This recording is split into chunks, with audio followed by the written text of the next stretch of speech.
Les voy a pedir excusas porque voy a leer y voy a tratar de hacerlo en más o menos 15 minutos y cerrar con presentándoles unas imágenes de unos libros, al menos de uno de ellos, donde que hay unas secciones dedicadas a la cultura funeraria, sobre todo desde el punto de vista de lo que es la fotografía.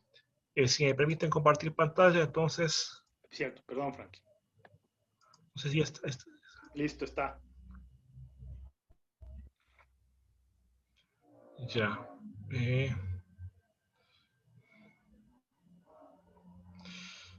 no encuentro,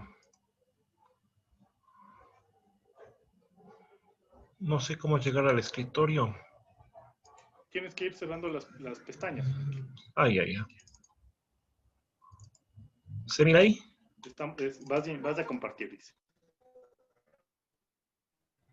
¿Se mira ahí un plano? No. Tiene que escoger lo que va a compartir. Ahí está tu escritorio. Ya O sea, está escogido, sí, están tus imágenes. pero ya Ya, está abierta aquí, no sé No, por qué. ábrele la imagen y comparte la pantalla en la que está ampliada ya la imagen.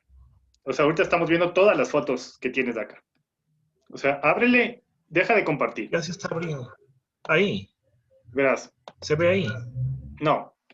Franklin, ahorita comparte y compártele en cuanto salgan las opciones en la que ya está desplegada la foto.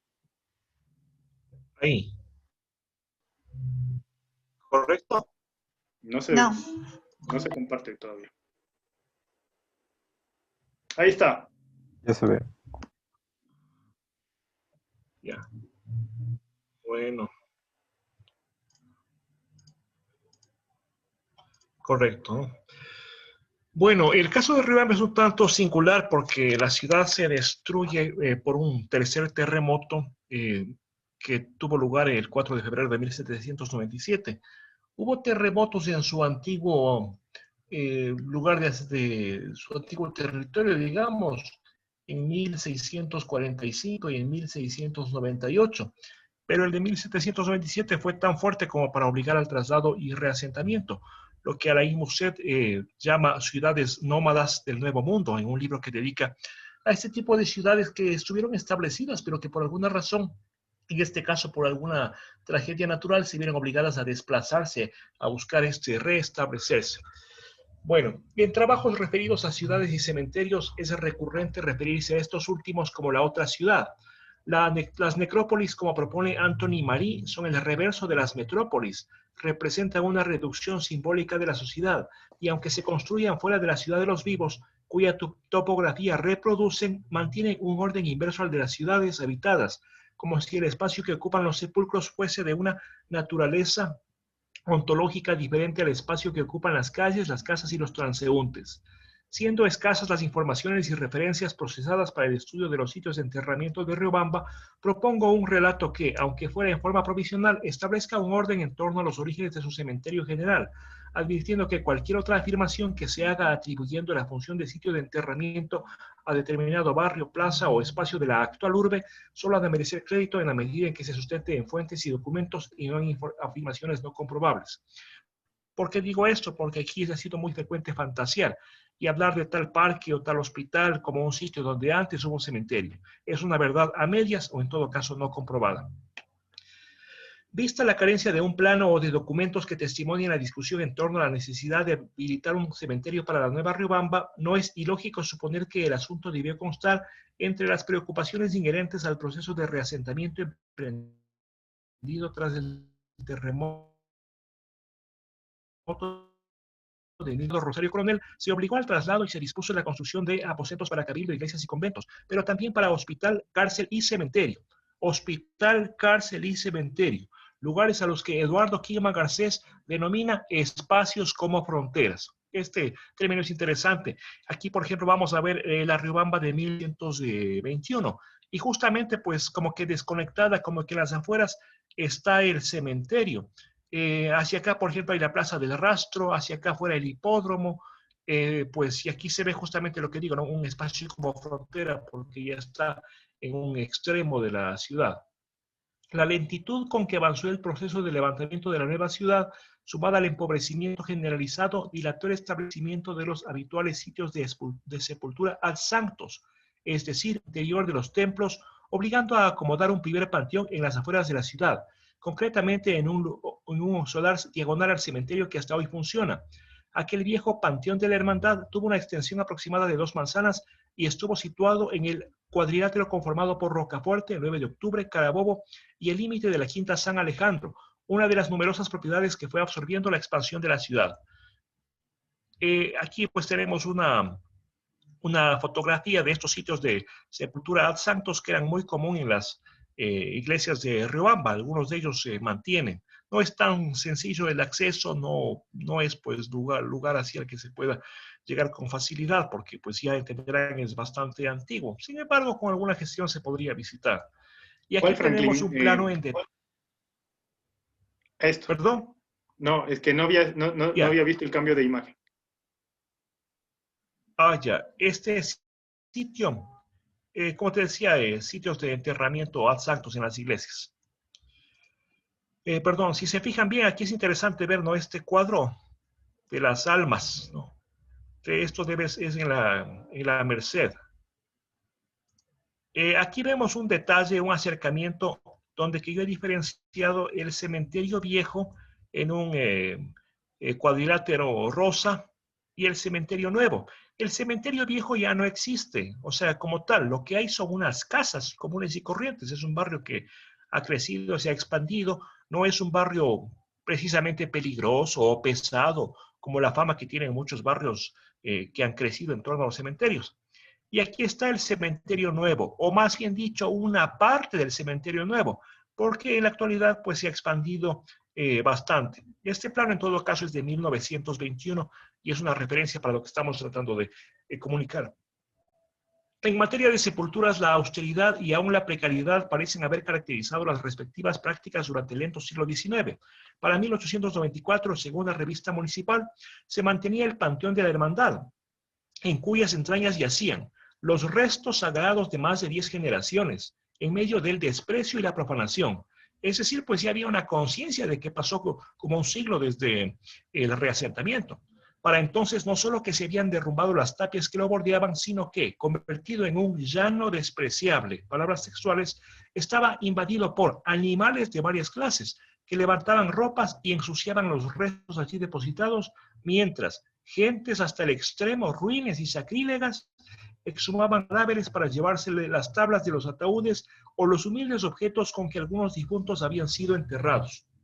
Al no contarse más que con tan calamitoso campo de enterramiento, era habitual que en notas periodísticas y documentos municipales se invocara la realidad de otras ciudades a cuyos mausoleos, esculturas y criptas se asociaba con, comillas, las más notables manifestaciones de la civilización humana, exteriorizadas en forma de sublimidad y milagros del arte. La hermandad, ente del cual no han llegado mayores referencias, habría tenido entre sus estatutos la obligación de velar por el buen estado del cementerio, pero por falta de fondos y más por mala administración de los mismos no habría hecho mayores progresos, al punto de haberse obtenido considerables sumas de los asociados, sin más beneficio a cambio que hacerlos pertenecer al panteón más despreciable del Ecuador. Es decir, el siglo XIX fue un siglo de pobreza, y como que la realidad del cementerio es un correlato de esa pobreza, esa precariedad del equipamiento urbano de Riobamba. Si a dicho contexto añadimos el probable descuido de sus pobres sepulcros y aún el abandono por parte de los mismos deudos, está claro que era imperativo contar con un nuevo cementerio, así como promover un giro en las costumbres inherentes. Ni la construcción de mausoleos ni las visitas de finados, por citar dos ejemplos, se vislumbran como prácticas generalizadas. Todavía estamos hablando de fines del XIX. Conforme se levantaron los nuevos templos de Riobamba, estos se fueron dotando de criptas. En el interior del antiguo Hospital de la Caridad, en cambio, se realizaron inhumaciones hasta 1897, en un pequeño cementerio adornado con algunos sauces, pero que, con miras a la realización de nuevas obras, terminó de desmontarse en 1902, incluyendo la forzosa exhumación de los restos allí depositados, medida que, por no ser del agrado de todos los respectivos allegados, llevó a fijar plazos para que procediera unilateralmente al comisario municipal en caso de no acatarse dicha disposición. El funcionamiento de cementerios o de lugares que hicieran sus veces no puede entenderse al margen de otras prácticas funerarias. Para inicios de siglo se hallaba vigente la ley de funerales, cuyo cumplimiento, según se percibe, alternaba con medidas coyunturales como las que el intendente Alejandro Gallegos emitía y difundía en hojas volantes. En una de ellas, fechada a mayo de 1904, establecía curiosas disposiciones sobre exequias y traslados a fin de limitar el número de ciriales y luces a usarse, lo mismo que el toque de campanas y el tiempo a contarse entre fallecimiento y traslado a iglesia o panteón, aduciendo cuantiosas erogaciones para los deudos y reiterados incumplimientos de la ley mencionada. Progresivamente se fueron estableciendo agencias de servicios funerarios como la de Espinosa e Hijos, que operaba en García Moreno y Olmedo, y en su publicidad manifestaba haber atendido la muy justificada necesidad de servicios públicos que guarden estricta relación con el notable grado de adelanto que Riobamba ha alcanzado en los últimos años. Entonces fue habitual ofrecer diversas clases de ataúdes y traslados de primera, de segunda o de tercera clase, según se usaran carretas tiradas por 6, 4 o 2 caballos, a la vez en confluencia de prácticas antiguas. Con acciones renovadoras operaban entes como la Cooperativa Mortuoria de San Vicente Ferrer. Aquí vamos a ver algunos de esos testimonios. Esta fotografía debe ser de la primera década del 20, cuando Riobamba no tenía pues sino un empedrado bastante rústico, apenas comenzaban a establecerse las llamadas veredas, no había canalización, habían unas acequias, no en esta calle, pero en otras muy parecidas, pues, que servían para todo, lo mismo para lavar ropa, que para cocinar, que para tomar, que para desechar inmundicias. Y esta foto es muy interesante porque es muy notorio, ¿no? Estas costumbres de entonces, ¿no? Por ejemplo, la vestimenta, esa cinta, no recuerdo el nombre de esa cinta, la presencia de 3 sacerdotes allí con sus ornamentos, pero también, ¿no? Las clases sociales menos favorecidas, los niños descalzos en ese suelo que debe haber sido bastante áspero, y también los indígenas en la ciudad de Riobamba. En este caso, bueno, esta foto ya es mucho más posterior, debe ser de los años 60. Es una velación, pues, con otro tipo de cajas que llegó a usarse, con terciopelo. Y esta es la publicidad de la nueva empresa funeraria de Espinosa e Hijos, que pues justamente se presenta como un negocio que viene a ofrecer una práctica moderna, como dice, pues, como acabé de leer, que guarda estricta relación con el notable grado de adelanto que ha logrado alcanzar Riobamba en los últimos años. Entierros de todo precio, al gusto más exigente y la que da más economía y facilidades a toda persona que ocupa los servicios de esta agencia. Pues esto queda, digamos, cerca de mi casa, dice que vale la referencia. Y aquí esta foto que es muy curiosa, que esta ya debe ser de los años 10. Aquí se ve un traslado, probablemente de alguien importante, qué sé yo, pero véase esta imagen muy medieval, ¿no? De esos caballos ahí, con enjaezados, ¿no? Con estas máscaras, esta carroza, digamos, muy ostentosa, con unas figuras escultóricas, unos ángeles, inclusive aquí hay unos atlantes, pero la presencia de religiosos, ¿no? Con sus vestimentas y la gente como que congregada en torno a este acontecimiento. Sí, esta foto debe ser de los años 10. Estamos frente al Parque Maldonado. Esta casa que estoy marcando ya no existe. Pues véase cierto boato, cierto lujo que se da, y cómo los niños hacen una suerte de calle de honor para que pase este cortejo que seguramente se dirige a una misa en la catedral antes del enterramiento. Ya. La siguiente imagen nos presenta una panorámica de Riobamba, más o menos en los años 1930. Como que se ve toda la ciudad, ¿no? Y el edificio más destacado del Colegio Maldonado, y aquí el cementerio. Es decir, sigue siendo un espacio como frontera, hay todavía esa distancia. Que vamos a continuar con la pequeña explicación. Desde el Consejo Municipal se avanzaba en tareas relacionadas que no fueron fáciles ni estuvieron libres de críticas, peleas, realizaciones fallidas y crecientes desafíos. Desde consideraciones higienistas, por ejemplo, era duramente cuestionada la forma en que se atendían las cotidianas necesidades de anfiteatro. No menos densas fueron las discusiones en torno al apremio de contar con una cárcel, casa de rastro, anfiteatro, lo mismo que con un cementerio moderno, caso que proporciona algunos elementos para entender su significación, no solo en el contexto del equipamiento urbano de Riobamba, sino en su activo proceso de expansión física, que entre otras acciones llevó al municipio a realizar algunas expropiaciones, las mismas que suscitaron reparos o tentativas de negociación y entendimiento por parte de propietarios eventualmente perjudicados. Para inicios del 20, Riobamba ya contó con su nuevo cementerio. Su establecimiento en terrenos que pertenecieron a curas de El Sagrario fue obra del obispo Arsenio Andrade.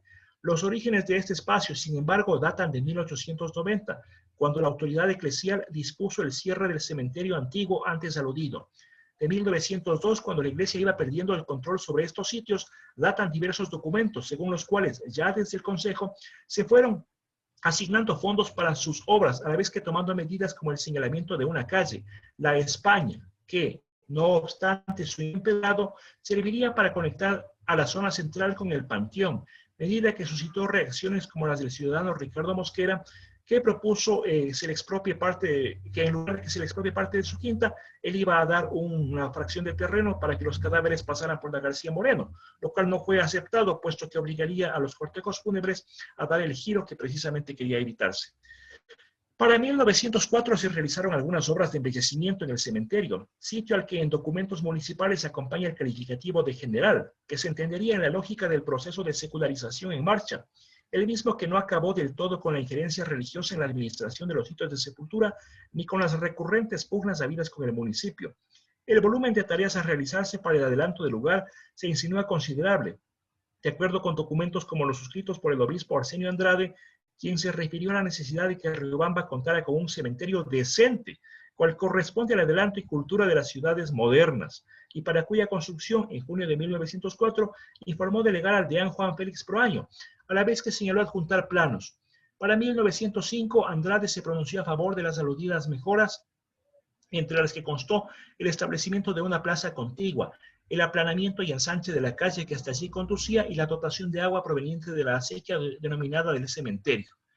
En medio de carencias y desencuentros entre Consejo e Iglesia, la segunda y tercera década del siglo XX fueron decisivas para el cementerio de Riobamba. Este proceso supuso dotar de agua para la irrigación de los jardines de formación, así como la eventual ornamentación de la rústica vía de tierra que hasta el lugar llevaba mediante la plantación de árboles que, situados a cada lado, diesen a esta ruta el aspecto de una hermosa avenida, sin perjuicio de la construcción de un parque frente al cementerio, aspiración no alcanzada pese a diversas obras iniciadas. Simultáneamente, desde actores letrados creció la atención puesta en el cementerio como espejo donde se mira la cultura de un pueblo, expresión de Luis Alberto Falconi, vertida en una sesión en que se discutieron aspectos como la condición de obra pública que debería caracterizar al lugar, así como la inconveniencia de que en sus espacios se construyera una capilla para celebrar misas. Vista como necesaria la expropiación, se comenzó por debatir si la responsabilidad del respectivo pago debía recaer en el Consejo o en el Fisco. Asunto que no habría estado del todo dilucidado, no obstante las estipulaciones de la ley del 3 de octubre de 1900 sobre cementerios laicos. Ante esas circunstancias, se llegó a mocionar que se gestionara con el Poder Ejecutivo la expropiación de acuerdo a dicha ley para que así el cementerio quedara bajo administración del municipio o de la Junta de Beneficencia de la provincia, conforme al artículo número 2. No obstante contarse con dicho recurso legal, en la práctica faltaba claridad con respecto a si el cementerio debía considerarse público o particular, inclinándose los pareceres de algunos concejales por la posibilidad de expropiarlo a la curia para convertirlo en bien público, ya que el derecho a ser sepultado en dicho espacio, previo el pago de impuestos, a nadie podría ser denegado. Para 1922, en definitiva, ya se consideraba el cementerio como bien público, pero su administración seguía estando en manos de la Iglesia. De allí que la pervivencia de los conflictos con el Consejo, la expropiación con recursos del fisco, de llegar a gestionarse, tendría dificultades, pues los gastos hechos en las fiestas centenarias impedirían concretar dicha aspiración. Posteriores discusiones en el seno del Consejo apuntaron a cuestiones que, no obstante corresponder a actores externos, no dejaban de tener incidencia en las formas de administrar el Bolívar en Riobamba. Por ejemplo, el aspecto que debían mostrar los empleados en agencias funerarias, a cuyos dueños, mediante intervención del comisario, se exigió llevar un uniforme decente que no desdijera de la cultura de esta ciudad. Los roces entre Consejo y autoridad eclesial continuaron con Carlos María de la Torre al frente del obispado. En la sesión ordinaria del 5 de enero de 1924 se leyó y discutió un memorial de su autoría que impugnaba la constitucionalidad del decreto legislativo del 8 de octubre de 1923 por el que encargaba al municipio la administración del cementerio. Según sus líneas finales, en su condición de obispo, nunca entregaría voluntariamente las llaves, dejando al municipio sin otra alternativa que tomarlo, comillas, por asalto, desenrajando las puertas o escalando los muros. Vista la intransigencia del prelado, el debate prosiguió enfocando cuestiones legales y religiosas como las que harían del entierro a los muertos un mandato cristiano, dejando abierta la posibilidad de que el Consejo, en uso de sus atribuciones, defendiera la ley, cuyo cumplimiento validaría el camino indicado por el propio obispo. La posesión de hecho, incluyendo cambio de cerradura, siendo el Ejecutivo el organismo que, por tratarse de un bien nacional, tendría la decisión final en la entrega del panteón al municipio. Para 1924, superados en parte los problemas con la Iglesia, el Consejo fue asumiendo de forma creciente los requerimientos del cementerio, entre ellos la delimitación con terrenos de la familia bosquera, la dotación de libros de registro, es decir, de elementos necesarios para llevar la administración del lugar, y también atendiendo casos de exhumaciones, problemas reportados por deudos de personas así enterradas o donaciones de espacios, uno de los cuales fue solicitado en 1925 por la Federación Obrera de Riobamba con miras a la construcción de bóvedas para obreros, suscitando la discusión en torno a la potestad que el Consejo tendría o no para realizar donaciones, así como la necesidad de elaborar un reglamento para atender estos casos. Paralelamente, se buscaban maneras de subsanar la estrechez del sitio mediante acciones como la adquisición del terreno adyacente. Un paso de notable interés es la ordenanza del 15 de abril de 1924, la cual se reglamentó conforme al decreto legislativo del 8 de octubre de 1923. Este instrumento, compuesto por 7 capítulos, 39 artículos y algunas disposiciones transitorias, introdujo un manejo minuciosamente normado de los espacios, a los que clasificó en 5 secciones: mausoleos, nichos perpetuos, nichos de arriendo, sepulturas en el suelo o osario, según el plano aprobado por el Consejo, creándose normas específicas para cada una de ellas, e incluyéndose sanciones en casos de contravención, falta de pagos y otras conductas. Igualmente, pues, se iban estableciendo normativas originales en las nociones de ornato. Por ejemplo, las que prohibían el ingreso de carros que no sean fúnebres, la entrada de animales, así como los gritos, algazaras y cualquier manifestación que se llamara impropia del lugar. Para 1930 ya se contaba con una morgue, cuyo proyecto de autoría de Natalia Torben fue aprobado el 26 de marzo de 1927. Los cambios en las costumbres funerarias avanzaron más bien con lentitud, si consideramos que para 1930 ya se ofrecía el servicio de una autocarroza, cuyo primer usuario fue el acaudalado Ricardo Borja León, sin que este vehículo desplazara del todo a los aparatosos carruajes que, tirados por equinos, rodaron por las calles de Riobamba hasta los años 60. Aquí, pues, como les decía, tenemos una panorámica de Riobamba en este lapso, y aquí, pues, se ve el cementerio donde estaba ubicado. Creo que la siguiente, exacto. Aquí se puede ya ver el cementerio un poquito más de cerca, ¿no? Este es el Colegio Maldonado, el principal edificio de la ciudad, y aquí, pues, todavía un cementerio pequeño, como digo, pues, años 30. Este es un mausoleo de, pues, inicios de siglo. Esto es de 1932. No, ya pues comienza a cambiar el aspecto del cementerio, con algunos elementos destacados. En este caso, un mausoleo a un héroe de una acción de armas. Esto ya viene a ser en los años 40 seguramente, ¿no? Pero todavía perviven las costumbres como digo, pues van cambiando lentamente. Para los 30 ya hay autocarroza en Riobamba, pero como que la gente prefiere pues seguir a la antigua utilizando los diversos cortejos con carruajes con caballos. Esta es la morgue, cuyos orígenes datan de 1927. El proyecto y el edificio que se apega bastante a lo que fue diseñado por Tormen, uno de los arquitectos italianos que incidió notablemente en el aspecto de Riobamba y otras ciudades. Aquí vemos pues cómo en medio de una ciudad todavía precaria, sin asfaltado, empedrado o no en algunas calles, pues seguían acudiéndose a estos cortejos bastante suntuosos. Por ejemplo, aquí una carroza es para llevar al ataúd y otra para las flores. Sin embargo, la gente prefiere cargar en lo que Luis Alberto Borja, uno de los modernizadores del periodo, llama acémilas humanas, ¿no? Es decir, hay el carruaje, pero la gente prefiere cargar a manera de homenaje o como una forma de lucirse o de llamar la atención. Esta es una vista del cementerio, pues ya estoy terminando, les ruego tener un poquito de paciencia. En las primeras décadas del 20, el cementerio de Riobamba registró numerosos y al parecer acelerados cambios, no exentos de conflictos entre iglesia, municipio, administradores, deudos, personas así sepultadas y contratistas de los trabajos. La problemática del cementerio y estas circunstancias referidas no solo reflejó la pugna entre autoridad civil y eclesiástica, sino también el afán de constituir dicho lugar como un espacio civilizado y moderno. Frente a la precariedad del antiguo cementerio, la progresiva incorporación de profesionales de la arquitectura como los Tormen frenó durante un tiempo la manera espontánea y potencialmente caótica que el lugar de enterramiento pudo llegar a tener, introduciendo una concepción global que en sus primeras décadas supo distribuir con apreciable regularidad unos contados mausoleos particulares, en armónica alternancia con cuerpos de bóvedas, camineras arboladas y otros elementos ornamentales. Este relativo orden, como confirmando su carácter de reverso de la ciudad, solo en forma parcial se mantiene en la actualidad, requerida de nuevas aproximaciones. Circunstancias como la saturación de espacios, de todas maneras, se traducen en la necesidad de contar con nuevos sitios de enterramiento realizadas mediante acciones como la emisión de ordenanzas que en los últimos años han posibilitado el establecimiento de cementerios privados. La idea de la muerte, conforme plantea Anthony Marie, evoluciona, se transforma y se adapta a cada estadio del desarrollo de la vida y de la historia. Y a pesar de todo, la larga tradición del culto a los muertos se mantiene en todas sus variantes, a pesar de haberse transformado el escenario y los hábitos. Como les decía, pues cerrando aquello, solamente unas reflexiones. Aquí tenemos una vista del cementerio y la verdad es que en el núcleo hay muy pocos elementos destacados.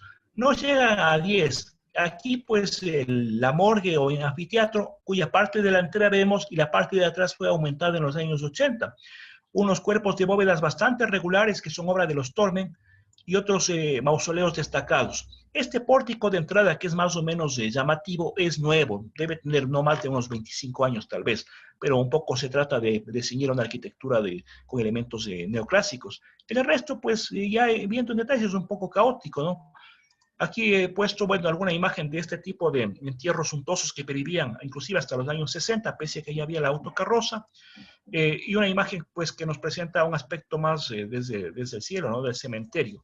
Ahora ya la zona está conurbada, ya no es un espacio como frontera, o digamos que lo es forzosamente, porque aquí pues hay una quebrada, pero digamos ya está notablemente integrado a la ciudad y no precisamente tiene, pues digamos, el aspecto de, perdón, esa aura, esa imagen de un barrio peligroso. Tampoco digo que sea pues un barrio ideal, ¿no? Pero pues ya hay aquí servicios, por ejemplo, en la floristería, hay en las canchas, bueno, y ha crecido notablemente. Lo interesante está ver que aquí el núcleo es bastante regular, ¿no? Se ha trazado a manera de calles. Pues en cambio la parte que fue creciendo es un tanto caótica, ¿no? La parte popular. Y en la parte nueva, una de las partes nuevas es bastante regular, ¿no? Con entierros en el suelo. ¿Por qué? Porque no se hicieron nuevos cuerpos de bóvedas. Sin embargo, pues los cementerios, así como las ciudades, también tienen su envés. Este es un plano actual de la ciudad, ¿no? Bueno, no tan actual, es de los 90, pero es muy diferente al que vimos hace un momento, ¿no? Y aquí pues ya vemos todavía ya muy próximo el espacio del cementerio a la ciudad. Aquí pues podemos apreciar, ¿no? Creo que es un poquito más fácil en esta imagen que es más liviana. El cementerio viene a estar en esta zona de la calle 9 de octubre, ¿no? Como que marca un límite, pero porque hay una pendiente, no por otra razón. Este, en cambio, es un cementerio en Yaruquíes, esto tiene orígenes en el año 2012, y es un cementerio privado, que es otro tipo de alternativa para pues, los sitios de enterramiento, más aún cuando, como es señalado, el cementerio de Riobamba ya está saturado, ya no tiene espacios. Este ofrece inclusive salas de velación modernas, muy al estilo de Quito. De hecho, pues yo averigüé lo que pude y sé que los dueños no son de Riobamba, sino gente de Quito que decidió invertir, porque después de todo, pues hasta donde supongo es un buen negocio, el negocio del sector funerario. Aquí pues unos mausoleos particulares muy alejados de ese estilo churrigueresco, con imágenes, con adornos, ¿no? Ya tiene otro concepto, otra manera de concebirse, de construirse. Pero volviendo al cementerio de Riobamba, en cambio vemos también, ¿no? su reverso, ¿no? Pues sitios así de basura, donde se desechan inclusive los ataúdes. Aquí pues como que falta, pues, no sé, de pronto acción municipal, pero también revela, digamos, la realidad de la ciudad, ¿no? Si es que seguimos la propuesta de Anthony Marie. Estas son unas pocas imágenes que quiero compartir. Estoy en unas clases que yo tenía con los chicos cuando pues, yo era profesor universitario y pues a veces veíamos también ese tipo de cortejos que se mantienen. No sé si es que en el núcleo central de Quito se suele dar, pero en las parroquias sí, y en Riobamba pues, todavía se ven, no todos los entierros, pero sí algunos. Esta es una imagen de, pues, aquí vemos la morgue y unos mausoleos más bien, unos, que digamos, unas sepulturas más modernas, ¿no? Esta imagen, por ejemplo, es hecha en serie, este ángel. Lo he visto en Argentina, entiendo que es italiano, seguramente es pues importado de allá. Aquí estoy con mis alumnos, bueno, ya son tiempos de estas clases, y lo que quiero terminar ya esta explicación es mostrándole unas páginas de uno de los libros de la serie Riobamba, Imagen y Testimonio, en este caso concretamente del tomo 2, que se llama Álbum de Familia. Aquí pues recopilamos algunas imágenes, tratamos de ordenarlas cronológicamente, y en este caso acompañadas con un artículo de Luis Alberto Borja Moncayo, un gamonal ilustrado. Esta imagen les compartí hace unos días. Aquí vemos una imagen de pues, una mujer fallecida, una mujer joven.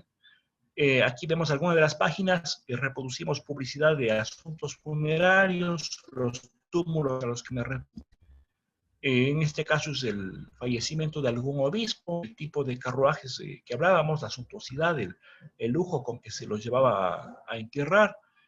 En este caso un entierro secundario del resto de los restos del padre José Veloz, fundador del Colegio San Felipe.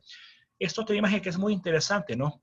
Esas como caudas, ¿no? Que parece que se llevó algún momento, ¿no? Que se utilizaba. Y elementos funerarios, ¿no? Este es un libro bastante visual. Aquí hay un caso destacado, que es el paso de los restos de Juan Montalva por Riobamba, donde se realiza una ceremonia fúnebre para darle velación cuando llegan hacia los años 30. Aquí, por ejemplo, el entierro, las pompas fúnebres del poeta Miguel Ángel León. Eh, Aquí, en cambio, una secuencia, ¿no? De todo un entierro, ¿no? Aquí, por ejemplo, no es que la foto esté mal puesta o cortada, sino que fue tomada así, pues, ¿no? Le volaron la cabeza al caballo, pero es muy interesante ver este tipo de imágenes que pervivían todavía en los años 60 en Riobamba. Algunas de las que ya hemos expuesto, incluyendo algunos papelitos, por ejemplo, estos pagos del cementerio, impuestos municipales, diversos cortejos de diversos momentos, y este otro que es algo moderno, ¿no? De un sacerdote, Rubén Veloz, pues fallecido, como que no hay tanto esmero como en los años anteriores, pero sin embargo la presencia, eso sí, de la gente es muy notable, ¿no? Como que era un sacerdote muy querido. Aquí, por ejemplo, la carroza ya reemplaza los carruajes, ya no se ve nada de aquello. Había pues unos cipreses, no digamos que imitaban el estilo del cementerio de Tulcán, pero algunos podían quizá evocar ese sitio. Espero pues que haberles entretenido, dejado alguna curiosidad. Si por si acaso alguien quisiera adquirir esos libros, pues con mucho gusto a los miembros de este colectivo mortorio se los puede dar con descuento, no hay ningún problema. Ya nos comunicamos por interno. Pero por lo demás, si hay alguna pregunta, espero poder absorberla. Muchas gracias, Franklin. Es un hermoso trabajo el que vienes haciendo en Riobamba. El Jero quiere preguntarte algo. Sí, con gusto. Sí, puesto que yo también soy de por allá, en la medida de lo posible. A mí se me hace muy curioso y justo ahora caigo en cuenta. El cementerio de Riobamba está al lado de un colegio, el Colegio Chiriboga, que Sí. es municipal. Es como el Benalcázar de Riobamba, para poner No, esta no, es suerte de... Es municipal. no creo. De lo que yo No. tenía entendido, sí, el Colegio Chiriboga. Seguramente cuando fue fundado, aunque no, yo pensaría que no, porque el colegio es de los años 70 más o menos, ¿no? Y no he sabido que sea municipal, porque aquí no ha habido planteles municipales. Hubo sí a inicios de siglo la Escuela Simón Bolívar, por ejemplo, pero de allí, pues propiamente aquí no ha sido habitual que los municipios tengan planteles. Pero bueno, lo interesante es que al lado del cementerio, que es un espacio de muerte, está una escuela, que es un espacio de vida. Ujú. En otros espacios, yo sí creo que sí hay una delimitación exacta de el Ajá. cementerio y sus alrededores, pero Riobamba, como bien lo mencionó Franklin, el cementerio de Riobamba es una suerte de alegoría de la misma Riobamba. Y como Sí, estos primeros panteones elegantes van a ser un recordatorio del pasado señorial de Riobamba. Y luego, ya en la parte de más abajo, vamos a ver el desorden, que también va a ser un espejo de lo que sucedió en Riobamba a partir de finales de los años 60 y de los años 70, con las migraciones y con la pérdida de la hacienda y de la importancia del sector agrícola, que le daba vida a Riobamba. Yo tengo una pregunta bien específica sobre el cementerio. No sé si usted sepa, Franklin. Yo recuerdo que en mi niñez, yo estudiaba por Yaruquíes, por lo Ajá. que para bajar eh, desde mi casa en el centro hasta el colegio pasábamos cerca del cementerio. Y en el cementerio hay una tumba que creo que resalta más que las otras, que es como un puño. Es una tumba militar, es un puño. Es un puño y tiene una manga de color camuflaje. No sé si usted sabe el contexto específico de esa tumba que está justo en las partes más visibles del cementerio, cuando uno está yendo allá. Gracias. Sí, correcto. Bueno, primero concuerdo bastante con tu lectura del cementerio, la ciudad, el reflejo, el correlato. Concuerdo plenamente. Yo diría que no tiene mucho misterio aquello. Eh, Como te decía, pues hay unas 10 piezas destacadas, unos 10 mausoleos. En realidad son pocos, todo lo demás ya es moderno. Como que lo que te digo, lo más destacado es de los años 20, 30, y lo demás ya fue aglomerándose, acumulándose con o más o menos gusto, con más o menos orden. Sin embargo, en ciertos casos, como que se daba chance a que el cementerio, pese a estar saturado, se hiciera algún espacio, quizá por influencias. Por ejemplo, me parece que es el caso de Edelberto Bonilla. Él falleció ya pues en los años 90, ¿no? Y pues le hicieron un sitio de sepultura en un lugar, no digamos destacado, pero sí todavía visible de la parte principal del cementerio, esta zona a la que tú te refieres. Y esa mano con puño es del año 95, a raíz del conflicto del CENEPA. Es de un jovencito, Marcelino Suárez Montes de Oca, algo así se llama este chico, que pues considerado héroe de guerra, o sea, esto puede ser discutible, ¿no? Pero fue uno de los caídos en el CENEPA en el 95. Pero hay un caso interesante. A mí me gustan mucho los libros de cementerio, todo lo que tiene que ver, como a todos ustedes. Y alguna vez me compré este libro Puerta al Cielo, me parece que es de Bill Peterson, sobre arte popular, arte funerario popular del Ecuador. Y yo coincido plenamente con las imágenes, como quien dice, pues si de cada provincia o de cada ciudad yo debía poner 5, yo habría puesto exactamente las mismas que puso doña Bill Peterson, excepto una más que le falta, que es la tumba del electricista, que les decía, pues hay una torrecita, el muñequito ahí colgado de los cables, que seguramente murió electrocutado, o sea, mientras trabajaba. Es decir, esta pieza que a ti te ha llamado la atención, en realidad es una pieza, a mi modo de ver, bastante quiche. Un amigo, pues que alguna vez fue conmigo, decía, pero eso parece que han arrancado del año viejo, porque en efecto es bastante tosco, bastante Sí, grotesco. Es de un señor, bueno, no, ya no me acuerdo el nombre, la verdad, pero que es un pintor, yo te digo con todo respeto, bastante malo, bastante limitado. Pero le dieron chance de que haga eso en un lugar destacado del cementerio, junto a los mausoleos de familias importantes de los años 20 y 30, e hizo lo que hizo. A mi modo de ver, desde el punto de vista estético, es una atrocidad. Pero si te pones a ver totalmente. en Ambato, una ciudad que pues también tuvo su fama de ilustrada y todo, donde que pues hay cantidad de intelectuales, escritores, médicos, también tienes una cantidad de figuras así de tipo quiche, un poco groseras. En el caso de Riobamba, pues lastimosamente eh, pasó esto, ¿no? Este señor es Alarcón, ya me acordé, Héctor Alarcón. Entiendo que es arquitecto, pero bueno, no quiero polemizar, ¿no? Pero el título no garantiza nada. Hay arquitectos que son grandes artistas o grandes historiadores. Ahí está Viteri o está Ortiz Crespo. Pero en cambio, pues hay arquitectos que son malos como dibujantes o como escultores y presentan estas cosas grotescas que afean a la ciudad. Y ese fue el caso, ¿no? Seguramente, pues, dado que era un héroe de guerra, a veces se magnifican las cosas, tuvieron alguna influencia, qué sé yo, y le colocaron ahí. Lo curioso es que, a más de esa base de piedra que es bastante fea, y la mano que parece Rambo, parece una cosa así, con unas dos ramas, que será olivo, que será laurel, no sé qué sea, hay unas balas, hay una tira de balas, no sé cómo se llama eso de las metralletas. Sí. es una alegoría bastante tosca, semióticamente es un gatuperio paranoide, o sea, una cosa así, como dirían los colombianos, inmamable, ¿ya? Sí, yo Pero recuerdo que en ese montoncito de piedras hay unas plaquitas de mármol de los amigos. Y como ha sido un jovencito, pues los amigos se ponen allí con sus respectivos sobrenombres. Es decir, tu pregunta por algo que te llamó la atención tiene un trasfondo bien interesante, pero que también tiene como trasfondo esta parte de norte para la ciudad. ¿Qué es lo estético? ¿Qué es lo bonito? ¿Qué es lo monumental?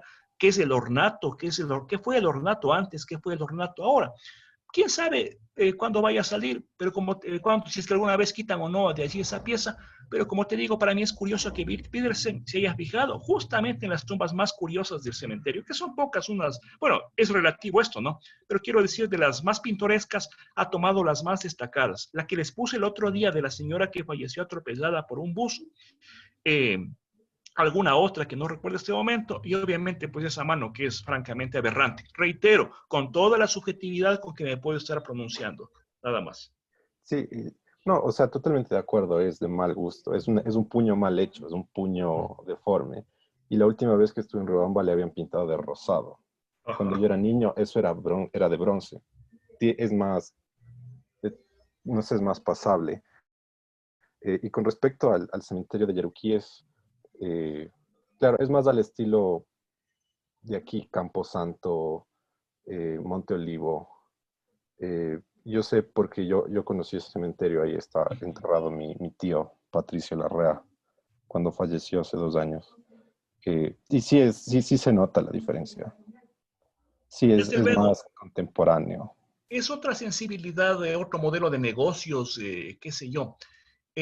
Sucede que Ayaruquíes tiene dos cementerios, pues, ¿no? El cementerio viejo tradicional.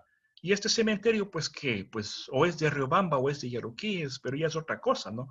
Seguramente, pues, obviamente es más caro enterrarse ahí, tienes un lapso limitado para usar, es necesario exhumar pasado cierto tiempo o renovar, eh, qué sé yo, el derecho a estar ahí sepultado con todos los restos que se lleven.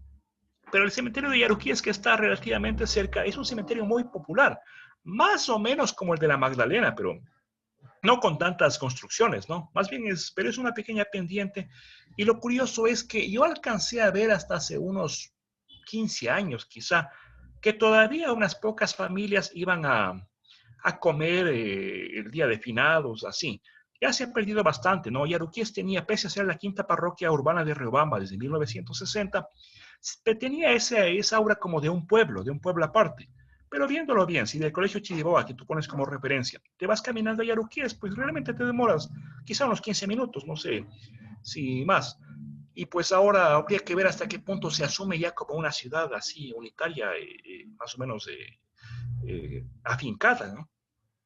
O sea, Yaruquíes ya es parte de Riobamba, en De realidad. hecho, No, o sea, tal vez yo cuando era niño sí había la diferencia. Sí había como que Yaruquíes es más campirano, es más rural, pero en la actualidad es integrado. uh -huh, Ya no cabe hablar de Yaruquíes como aparte. Yaruquíes es Riobamba, exacto. ya. Uh -huh.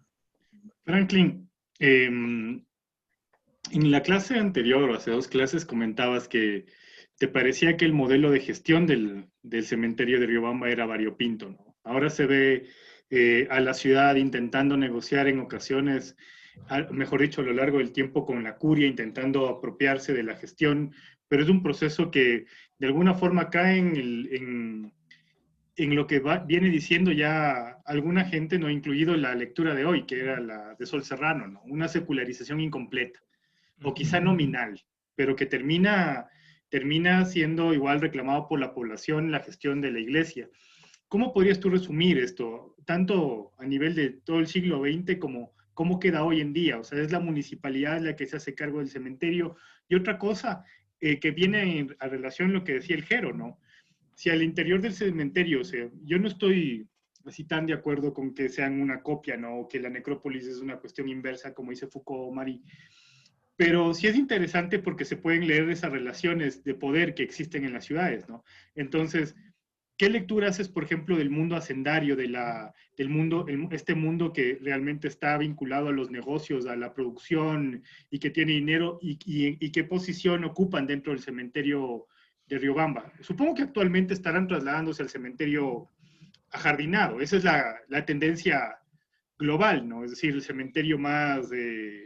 acá en Quito yo les llamo el fenómeno Monte Olivo, ¿no? O sea, es decir, si bien hay algunos, o sea, Monte Olivo es como el top, da estatus, en fin, pero si tú puedes hacer esa lectura, ¿no es cierto?, estratégica, donde se ubican las élites en el cementerio, si ha habido, digamos que alguna posibilidad de que estos espacios sean expropiados y se construya nueva obra. ¿Cómo le lees tú?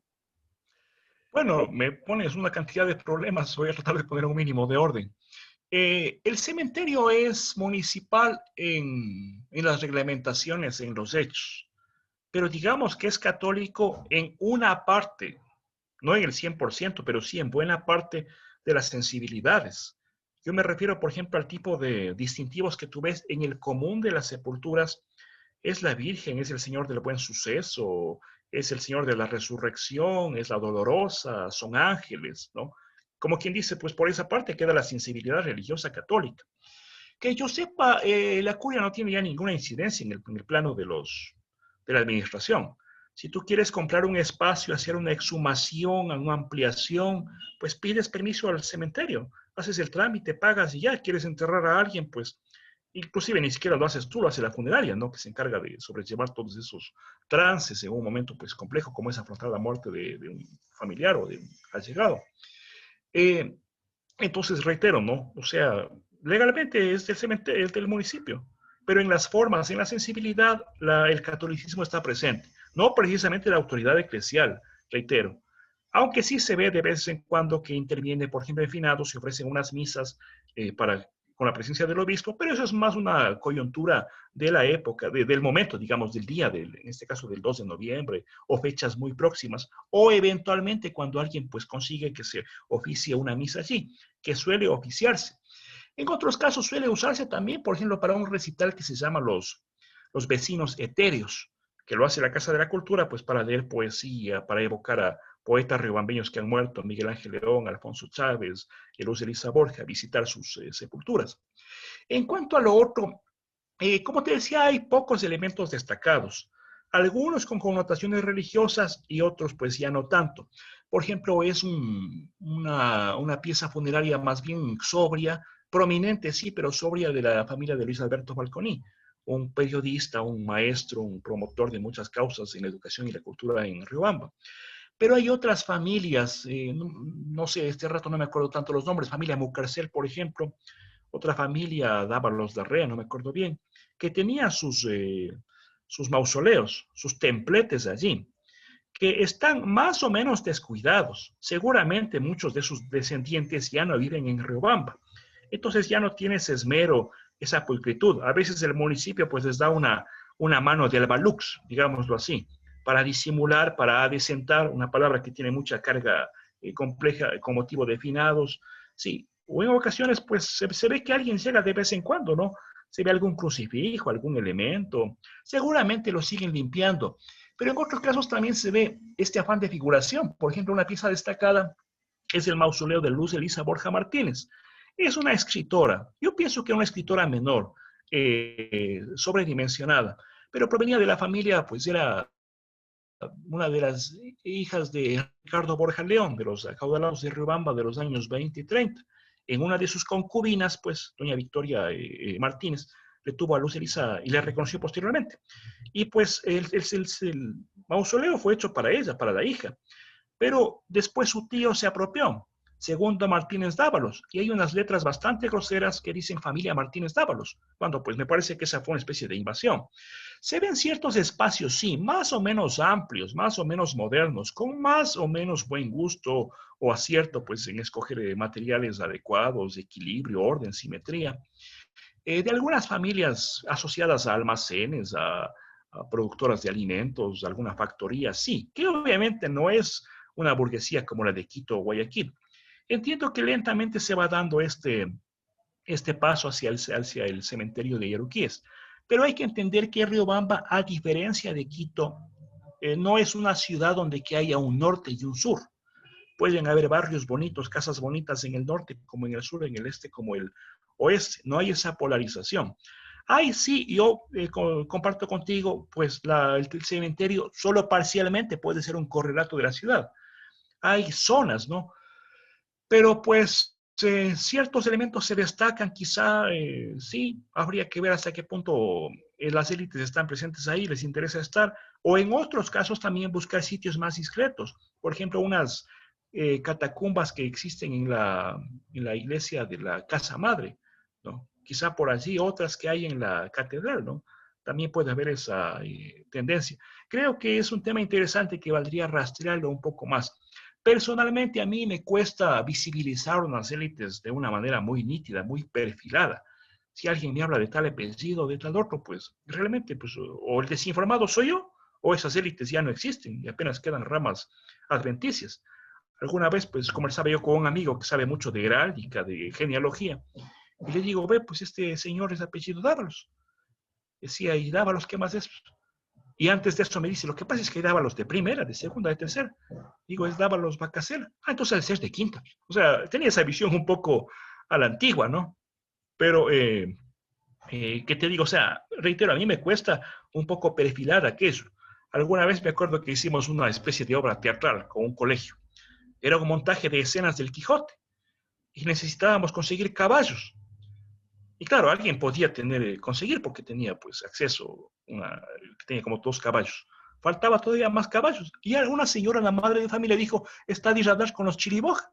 La verdad es que a mí hasta ahora me cuesta entender quiénes son los chiriboja y dónde puedo localizarles para ver si me prestan un caballo. O sea, reitero, o sea, o yo soy el desinformado o esas élites cada vez son más aguanosas, más difusas, más etéreas, por llamarlo así.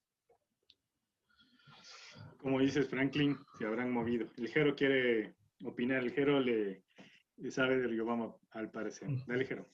Bueno, sí, o sea, esas élites, para responder la pregunta de Franklin, esas élites ya no están ahí. Se movieron a Quito o a Guayaquil. Más que nada a Quito. Por eso dice que Riobamba es la cuna de los sangre azul, porque todos los que van a ser élites de otras ciudades van a tener cierto origen en Riobamba. Y claro, muchos chiriboga van a estar en Quito, muchos chiriboga van a estar también en Guayaquil. También va a depender de qué chiriboga estamos hablando, porque hay los chiribogas de las ramas torcidas o los chiribogas del tronco correcto, por poner términos de mi papá. Entonces, sí, yo considero que esa cuestión que se refleja en el cementerio de Riobamba sobre el buen gusto, el ornato y el desorden, debería llamarse también para que se converse sobre cómo es el estado mismo de la ciudad de Riobamba, porque es una ciudad que poco a poco se ha ido desmigajando en lo que era, que las casas antiguas son derruidas y en vez se construyen edificios de cemento que no tienen ningún tipo de gracia. Habrán algunas construcciones modernas en el centro que sí tengan su valor, pero aparte de ello no. Y creo que eso le sucede a todas las ciudades de la sierra en realidad. Ambato es peor todavía por el terremoto. A la Tacunga también le pasa lo mismo. Entonces, la discusión sobre cómo se ha ido estructurando el cementerio es también la discusión de cómo se ha ido estructurando Riobamba y cómo es que las tumbas, los grandes mausoleos desaparecen al mismo tiempo que las familias notables, las élites también se fueron de Riobamba desde los años 60 y 70. Y hacia allá vamos, Jero, porque creo que son debates, ¿no es cierto?, que están tomando en cuenta ciertos elementos, ¿no es cierto?, y obscureciendo otros. Yo soy pro kitsch, pero ¿cómo se llama? Ya veremos, o sea, y cuando intentemos hacer como estas lecturas, ¿no es cierto?, que tú estás planteando, que me parecen a mí pertinentes, ¿no?, en torno a los espacios de la muerte y el desarrollo urbano, por ejemplo, responden generalmente a estos debates. Creo que entonces vamos con el debate de ahora, ¿no es cierto?, que está pendiente. Paola. Yo, Paola, parece que sí, perdón, quería solamente hacer un comentario, a ver si me puede explicar. que me llamó mucho la atención, ¿no? Esto de los dávalos, los chiriboga, y cómo se configuran esas, digamos, de esas élites, o se les nombra como por su apellido. Y creo yo que hasta en el pueblo más pequeño pasa eso, ¿no? Y se relaciona con la muerte por esto, porque me pasa a mí en Guanando, que hay 3 cementerios, no es un pueblo tan chiquito, unos están debajo de la iglesia, ese es uno, está en una partecita abajo de la iglesia, otro es, bueno, que está a la entrada, y otro que está un poco más metidito, ¿no? Y Chogus, y por ejemplo, este que está debajo de la iglesia, ¿no? Mi papi le suele decir, y a otras personas también dicen, el cementerio de los blancos. Entonces la idea es, ahí van los masones, ahí van los no sé qué otro apellido. Entonces hay esa idea, ¿no? De que hay ciertas familias que se van a enterrar, sí, en la iglesia, ¿no? O cuando tú preguntas a otra persona, no, eso no es así. Pero sí hay como ese rumor popular de que ese es el cementerio de blancos. Entonces sí, creo que esos espacios de la muerte de alguna manera también son ese reflejo de esas clases, ¿no? Que se hacen en los lugares, de esas clases sociales. Absolutamente, ¿no? Hasta hoy. O sea, eso yo alguna vez les decía al Dani y a la gente de la red, ¿no? No hay peor mentira que esa que dice afuera, aquí comienza la igualdad. O sea, y hay que saber leer esos espacios, ¿no? Por ejemplo, es lo que yo decía cuando estábamos averiguando en torno al archivo del cementerio de San Diego. Por ejemplo, saber cuántas veces ha sido reciclada la parte popular, es decir, cuántas veces, cuántos cuerpos de tanta gente ha sido, mientras que en la otra han permanecido de alguna forma por los regímenes de propiedad, por los cambios de gusto, de lápidas. Entonces tienes como una parte del cementerio que de alguna forma congela un momento histórico y otra que está continuamente resignificándose, ¿no? Y que además, por ejemplo, hay una cosa importante. Supongo que esto va a hablar el Esteban cuando llegue, pero cuando al cementerio le parten en dos, ¿no? A San Diego me refiero, y le atraviesa la avenida Mariscal Sucre, ¿no? Y le deja con el área que construyen en el 87 y el área del cementerio viejo. Hay un montón de estructuras que son retiradas, ¿no? Y muchas de estas estructuras que son retiradas, pues ya aprovechan los muertos, ¿no es cierto? Se los saca y se los lleva ya a otros cementerios en el norte, generalmente, ¿no? Y yo, por ejemplo, conservo un relato aquí de la familia de mi suegra, ¿no? En la que justamente decían, es que ya no valía la pena, ¿cierto? En ese momento que te estaban botando esos muertos viejos, volverles a enterrar en San Diego, porque San Diego de alguna forma había perdido lo que buscaron en su momento esas familias cuando construyeron esos cenotafios, esos mausoleos en los que estaban estos muertos. Y es gracioso porque esa lectura, ¿no es cierto?, absolutamente clasista y todo que está planteada dentro de lo que estoy diciendo, ¿no es cierto?, te permite a uno leer, ¿no es cierto?, la forma en que funciona el estatus en la muerte. Y esto es algo importante, porque, por ejemplo, a partir de los 30 es como que se habla mucho que Quito en los años 30 rompe el centro histórico y las élites empiezan a trasladarse al norte y toda la cuestión. Sin embargo, es sumamente interesante que tú haces un examen de las, digamos que, boletas de exhumación del cementerio de San Diego que además empiezan a pulular, ¿no? Y te dicen, por ejemplo, a este le están exhumando para irse a Santa Teresita. A este le están exhumando para irse a la Dolorosa del Colegio. A este le están exhumando para irse a la Floresta. Alguno que otro a la Villaflora, ¿no? Alguno que otro a la Magdalena. Pero la gran mayoría, o sea, es gente que saca a sus muertos o sea, ese muerto uno podría pensar, bueno, ahí debería estar, ¿no es cierto? Se mueve. Entonces, por eso es lo que, por ejemplo, alguna vez yo leía en la revista Terra Incógnita, cuando ponían ¿dónde están nuestros muertos? Decían María Angélica Hidrogo San Diego, y decía, sí, alguna vez estuvo ahí. Pero los familiares tienen esa potestad de moverles, ¿no? En busca justamente de ese estatus hasta que pues llegue el olvido.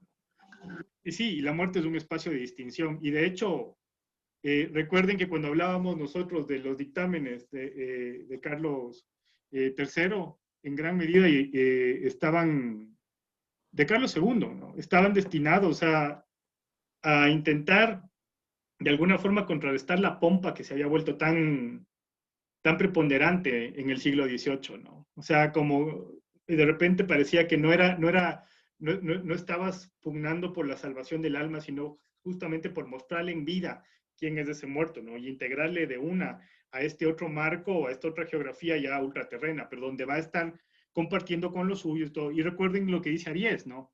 El gran fracaso del proyecto parisino del siglo XVIII va a ser justamente que intenta aplanar las diferencias en la muerte. Y eso no permite la gente, o sea, la gente que estaba acostumbrada a enterrar en las iglesias, en esos atrios, reclama un espacio de diferenciación en el cementerio.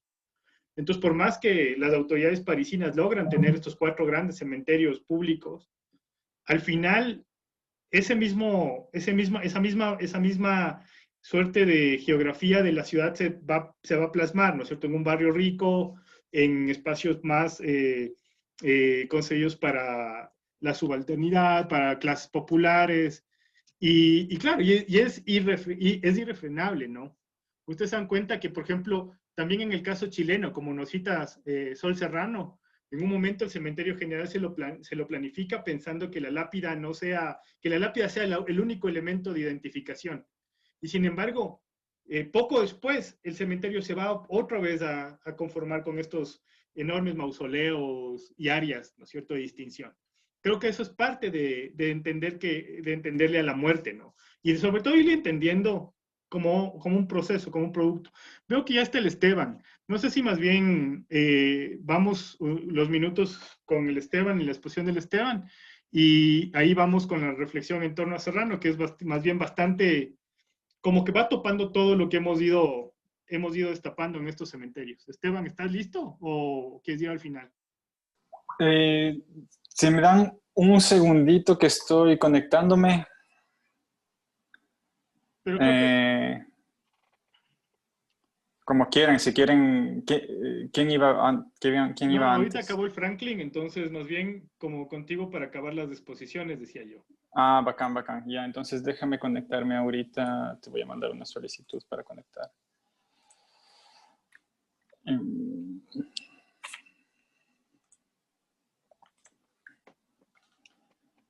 ¿Alguna otra observación?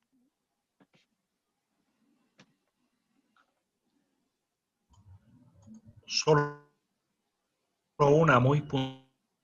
En documentos municipales de los inicios del 20 se alude a esa frase de aquí está la verdadera igualdad. No sé si hubo en el cementerio algún distintivo o alguna cuestión al respecto, pero en los años 90, cuando se construye ese pórtico, es un pórtico mediano, digamos, un poquito bastante visible, se hizo poner esa expresión en latín, ¿no? Que pues, como tú dices, nada más falso que aquello, ¿no? Así es común. Hasta en el cementerio más chico, recuerden que la investigación que vamos a ver el próximo jueves en Calderón, que a nosotros nos daría pensar que el cementerio de Calderón es un cementerio homogéneo, tiene el área donde está la élite blanco-mestiza del pueblo y los bordes de los indígenas, ¿no? Entonces, y justamente es esa distinción en el mismo cementerio lo que le hace pensar a la gente de las comunas en empezar a construir sus propios cementerios. Porque de alguna forma te están obligando a estar en un sitio, ¿no? O sea, hay un sitio para tus muertos, hay otros sitios donde no pueden estar tus muertos. Y un poco tiene relación con eso. Alguna vez, ahora que hablamos también, lo que vamos a leer para la siguiente clase, lo de la Magdalena, yo hablaba con algunos de los dirigentes y en alguna ocasión uno de ellos me decía, como que antes los enterramientos en tierra eran culturales, eran simbólicos, muy profundos, pero estamos disciplinando, ¿no? Ahora hay nichos. Y esa era básicamente, yo me acuerdo que le decía, y no es solo una cuestión de espacio, le preguntaba yo a don Guachamín, y él me decía, no, pues, es que nosotros nos fuimos a tomar las fotos en el Batán para que sean los mismos nichos y que la gente pueda tener la misma calidad de enterramiento que en el centro de Quito. Entonces, de alguna forma también hay ese deber ser, ¿no? Incluso ahorita no está el Fausto, pero en algunas ocasiones cuando hemos hablado con él en torno a los cementerios ya profesionales y toda la cuestión, él comentaba, ¿no?, que San Diego, la Sociedad Funeraria Nacional, en un momento determinado decide cómo integrarse a la fiebre del cementerio jardín. Bueno, aquí vamos a ver el caso de San Diego, creo que es un caso bastante estudiado, analizado acá en Quito, pero es un caso que es muy interesante. Dale, Esteban. Ahí está el Fausto.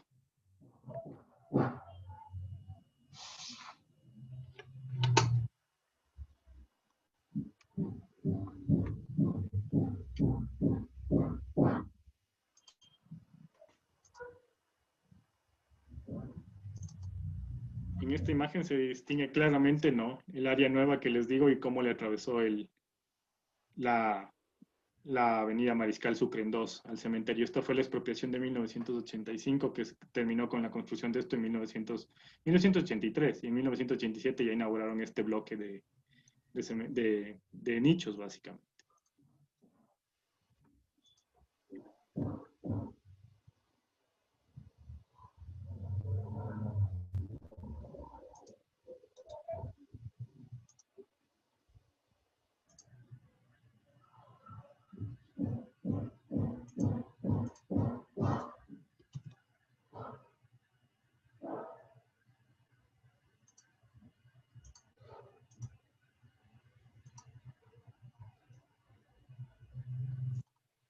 Esteban, ¿estás explicando algo? No se te oye. Ah, perdón, pensé que estaba hablando ya antes. Estás en silencio. me toca volver a decir todo. Sí, solo A ver, bailaba ¿cómo un está? Qué bueno que me hiciste la aclaración, disculpe. Sí, solo bailaba un poco. A ver, les contaba que me parece interesante lo que dice Leo, porque a mí siempre me llamó como la atención la diferencia que hay entre esta plaza que está aquí justo en la entrada al cementerio y la vocación que tiene esta plaza en la ciudad, ¿no?, donde todos los comercios de acá tienen una cuestión de negocios que están muy hacia la actividad funebrera y que le dan como un espíritu a ese lugar y a esa plaza, ¿no?, y que tiene como una cuestión de ciudad bastante particular y característica versus el resto de límites que tiene el cementerio. Y cuando hablábamos con Fausto un poco en los retos que tenía el cementerio ahora, uno de los retos era la inseguridad.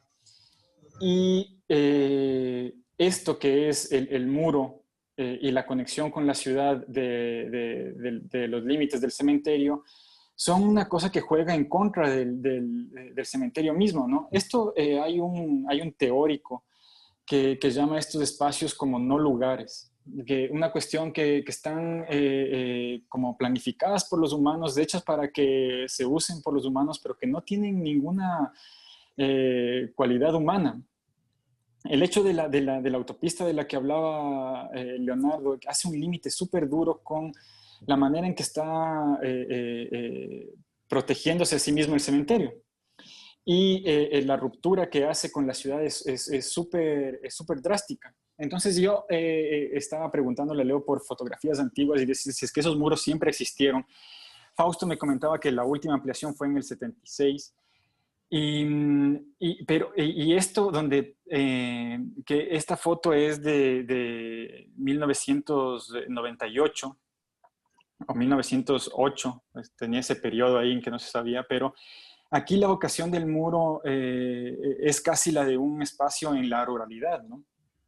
Entonces tiene otra intención, y en esta foto que me pasó el Leo, aquí se ve atrás un muro mucho más pequeño y se intuye que algunas partes del cementerio no tenían muro y que la conexión con la ciudad era mucho más fluida y que la gente atravesaba el cementerio para movilizarse por la ciudad, pero que en más o menos los 50, con la tuberización del barrio, empezó a levantarse los muros como una cuestión de seguridad hacia el cementerio mismo. Esta foto es la más antigua que conseguí de Google Earth, que era del 2003, donde todavía no hay esta ampliación que está hecha acá en esta esquina. Se ve donde apunta el cursor, ¿no es cierto? Y en la que deciden cubrir esta parte de la carretera para encima hacer una plaza. Que la última vez que fui estaba cerrada, pero entiendo que a veces se abre o que tiene un uso público. No sé si es que siga cerrada. A mí me parece interesante dos cosas de dos lecturas que me parecen interesantes de esta cosa. Primero, que en lo que explicaba el Fausto la vez anterior, cuando hablaba de la movilización de las élites se mueven también por una cuestión política. Hay un plan urbano detrás de la movilización de esas élites, me parece que es el de Jones Odriozola, que en los 40 él planifica la mitad de la ciudad y hacia el norte dispone una ciudad más amable que hacia el sur, que tenía una zonificación y una vocación industrial. Y esto queda un poco en el medio, porque la quebrada del Belén siempre fue un límite medio problemático para la ciudad, y esto queda medio en un lugar que no estaba pensado para tener equipamientos públicos y un poco a lo que vaya pasando, ¿no? Y también hay otra lectura que me parece interesante, que es la cuestión de que el cementerio busque seguridad y, buscando seguridad, amplíe estos muros que le hacen estar en una zona más insegura de lo que estaba antes, que es casi como lo que dice Cioran, el hombre siempre enfrentándose con los mismos problemas de siempre. Hay una parte súper bonita que él dice: el hombre quiere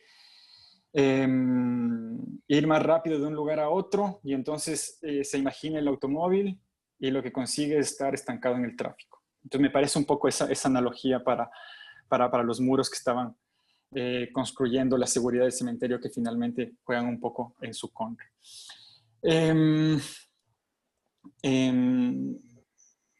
Aquí también pensaba que es una cuestión súper paradójica que un sitio que tenga tanto potencial simbólico como tiene la muerte,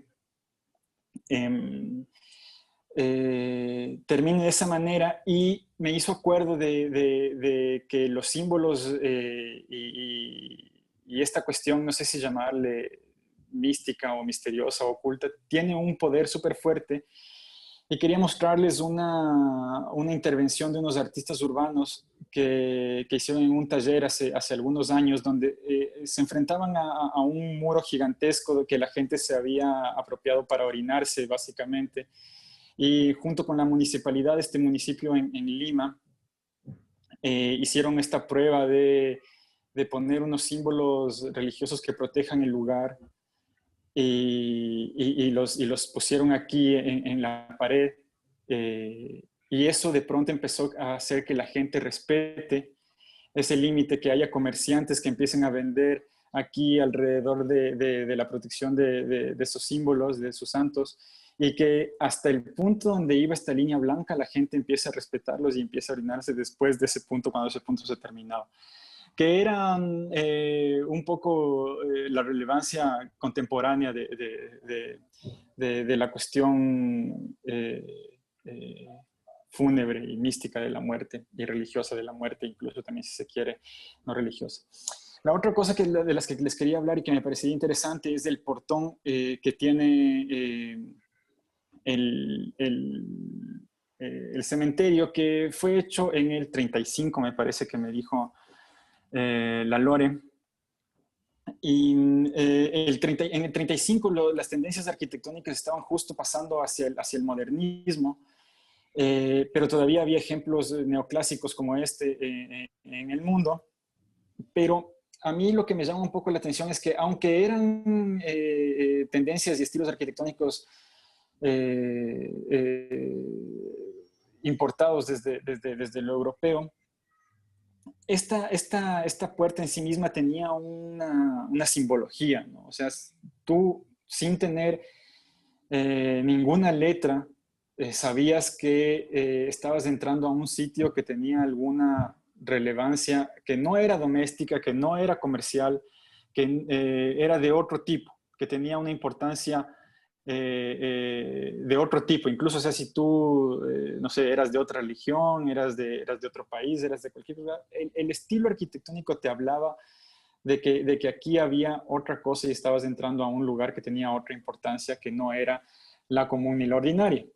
Y eso a mí me gustaba como contraponer a lo que estoy investigando ahorita, que algunos de ustedes les comenté, que era el diseño contemporáneo de las puertas y los ingresos a los cementerios que se han construido recientemente, donde si es que no estuviera este letrero, este portón podría ser el de una urbanización, podría ser el de una cosa que no necesariamente tiene la importancia ni la relevancia espiritual que tiene la muerte y que es tan vigente y tan contemporánea por lo que estamos viendo y por lo que estamos estudiando, ¿no? Esos eran un poco mis dos acercamientos hacia el cementerio.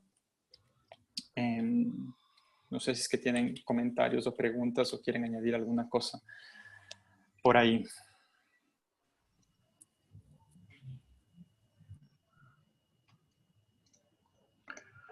Solo un comentario, pero más bien de orden anecdótico. En alguna parte pues leía que en algún muro de España también usaban como urinario un sitio próximo a una iglesia. Y el sacerdote había pues puesto una cruz, ¿no? Dibujado allí una cruz y un letrerito que decía: no se orina donde está la cruz. Y la gente del lugar, pues que era muy acostumbrada a usar ese sitio, pues puso otro letrerito que decía: no se pone la cruz donde se orina. Tengo una amiga de Cuenca que pues tenía ese problema en su barrio, en el barrio del vecino. No me ubico muy bien, pero bueno, ella es artista. Y había esa calamidad y pues ella trabaja en cerámica. Quiso inventarse un santo para ponerlo allí un poco para ahuyentar, ¿no? Para sacralizar ese sitio. Y pues inventamos el santo juntos. Y me dijo: oye, ¿qué nombre le ponemos? Yo le dije: San Simeón. No sé qué tal le había ido, pero pues era parte de este intento por, digamos, conservar el ornato, al menos en esa escala. Muchas gracias, Franklin y Esteban. Ahora me viene a la cabeza dos cosas. La primera es que hasta el día lunes hay que subir al aula básicamente ya sus trabajos estructurados. Dejaríamos para el trabajo final conclusiones, recomendaciones, las introducciones, pero básicamente ya serían trabajos que están listos. Y vamos a hacer una suerte de retroalimentación 1 a 1 desde la próxima semana. Es decir, si el lunes están subidos, empezaríamos el martes, miércoles, 2 cada día. Y con eso tendríamos el chance de conversar y ver incluso cómo van las cosas y que sepan ustedes de primera mano su calificación. Por otro lado, esa parte que cuentas, Esteban, es tenaz, ¿no? Es parte de la edificación misma. Hemos analizado ya en algunos, o hemos intuido en algunas ocasiones, esto de que el cementerio va a generar este espacio, ¿no? Y este espacio también en un momento determinado, en el caso de San Diego, va a intentar alejarse del espacio. Como tú dices, esa idea, ¿no?, de lo que contiene el cementerio frente a las necesidades de la población circundante van a producir roces incluso, o también modelos de habitabilidad que están disputándose entre el barrio y el cementerio, ¿no? Al punto que desde los años 50 hasta los 70, 80, el cementerio habrá perdido casi en su totalidad, por ejemplo, el bronce que tienen las tumbas, ¿no? Los elementos ornamentales, vitrales, que han salido y han sido vendidos justamente en las cachinerías, en toda esta zona alrededor, porque el cementerio se integra a un barrio que fue absolutamente problemático, pero al mismo tiempo la manera de gestionar esto del cementerio fue de alguna forma envolverse, ¿no? Como anécdota también, recuerdo que mi tío abuelo, ¿no?, contaba que cuando él era muchacho, ¿no?, entonces en Quito todavía no esa ciudad larga de hoy, era común, por ejemplo, que estaban en las cantinas de la zona y podías irte a dormir tranquilamente en alguno de los espacios del cementerio porque estaba abierto, había esta posibilidad, ¿no? Paulatinamente ha ido cambiando. Eso también veremos pronto cuando analicemos el impacto que tuvo el tejar, que realmente el cementerio del Batán, ¿no?, que empieza en el 35 como a vender una idea ya distinta a la de San Diego. En los primeros años no es otra cosa que la fábrica de muros, de ladrillos y de insumos para el cementerio de San Diego principal, y poco a poco va ganando esa relevancia, ¿no? esa ciudad que se puebla. Entonces, de alguna forma, sí nos permite leer eso, pero igual ahorita estamos en un espacio un poco anterior. Quería como ir hacia donde tenemos que estar, que es justamente el origen de estos cementerios. Ya han leído ustedes Sol Serrano. Voy a obviar el caso de análisis visual que tenemos porque tenemos demasiada información. Sin embargo, ¿por qué Betelgeuse? O sea, y esto es algo que quiero que nos acompañe durante todo este análisis de las semanas que vienen, y va a ser porque básicamente yo le veo así, ¿no? Como una suerte de sátira de un campo funerario gestionado en torno a la tramitología y la burocracia, ¿no?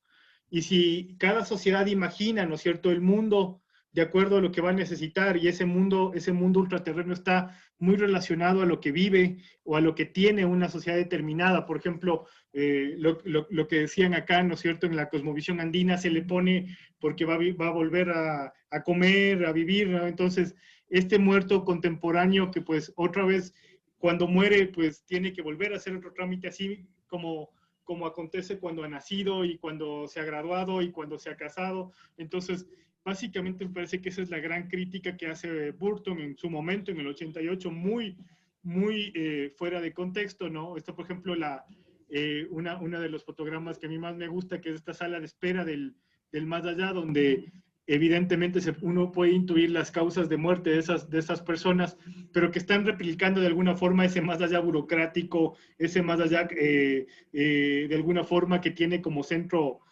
a la vida suburbana, ¿no es cierto?, a una suerte de motivación bucólica, pero que está plasmada en el éxito, ¿no? Entonces, aquí esto es una cosa que me gusta como mencionar. Por ejemplo, ellos cuando mueren reciben el manual del difunto novato, ¿cierto? Que básicamente le inserta esta idea del difunto hacia una realidad kafkiana, ¿no? De escritorios, de trámites, donde el no mundo es básicamente ese anverso terrible de la ciudad de los vivos, ¿no? Entonces, que creo que es algo sumamente interesante, ¿no? Y creo que por ahí va, ¿no? Entonces, de alguna forma creo que plantea por ahí el debate, y creo que hacia allá vamos en las siguientes clases. Si analizaron por ahí, pues chévere, y si no, pues véanla, ¿no? Pero el texto de hoy, pues, el texto central es ¿Qué hacer con Dios en la República?, de la historiadora premiada, Premio Nacional de Historia Chilena, Sol Serrano. Como se habrán dado cuenta, es un texto mucho más amplio que básicamente intenta analizar qué pasa, o sea, qué mismo es este concepto de secularización, que a las personas que han estudiado, ¿no es cierto?, este particular, sobre todo en el mundo latinoamericano, no nos cuadra mucho como digamos que un espacio de transformación y ya, ¿no? Sino que es algo muy complejo, ¿no? Entonces, el capítulo particular que nosotros analizamos parte de esta pregunta, ¿qué implica la secularización de los cementerios en el siglo XIX? ¿Es realmente eso, no es cierto? Y básicamente, como ya hemos ido, creo que acumulando con las lecturas, nos damos cuenta que este lento proceso, este proceso es más allá que una demanda ilustrada, viene más allá que el simple reconocimiento de las causas de la enfermedad y la muerte, ¿no es cierto?, sino que está íntimamente anclado en un debate político, en un debate en torno a lo público, en un debate en torno a la ciudad que se va configurando a lo largo de ese siglo y que va a tener ya forma contemporánea en el siglo XX. Y evidentemente, ¿no es cierto?, en un espacio de transformación de las sensibilidades, ¿no es cierto?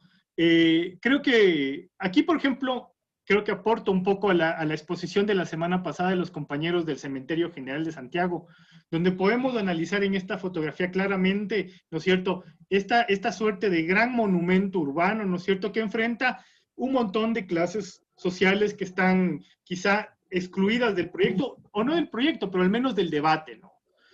Serrano nos habla de la categoría individuo, ¿no? El individuo como este nuevo generador de sentidos, de debate, ¿no es cierto?, de política, que antes no existía, peor en el campo de la muerte, ese muerto anónimo, ese muerto carente de necesidades, porque ya está cuidado por el santo, ¿no es cierto? Porque ya está cerca de la iglesia, ¿no es cierto? No necesita esos cuidados, entonces evidentemente va a producir un cambio de sensibilidad que efectivamente va a darse no en el mundo de los muertos, sino en el mundo de la propiedad, en el desarrollo de los derechos del individuo, ¿no es cierto? Entonces creo que son estos 4 elementos los que van a constituirse como importantes leer, ¿no es cierto? Esta idea de público-privado, ¿no es cierto? Público o eclesiástico y gubernamental, esta mancuerna de conceptos, anonimato, identificación, restos en espera y culto a los muertos, ¿no es cierto? Como espacios que están de alguna forma caracterizando este periodo, ¿no? No es que se forman estos cementerios únicamente porque los otros están llenos, porque sabemos que están enfermos, sino porque en este momento han aflorado en las sociedades estos nuevos debates en los que el individuo, ¿no es cierto?, esta persona está ganando derechos y por ende tienen que ser satisfechos, ¿no? Entonces,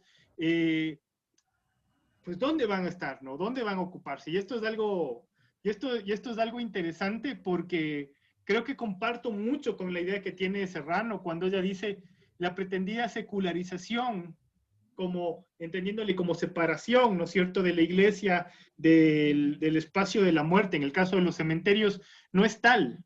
Y es un tema mucho más complejo, no es simplemente que se separa y se intenta secularizar un espacio, sino que este espacio que se separa, este nuevo equipamiento urbano, va a generar una nueva forma y potente forma de sacralidad.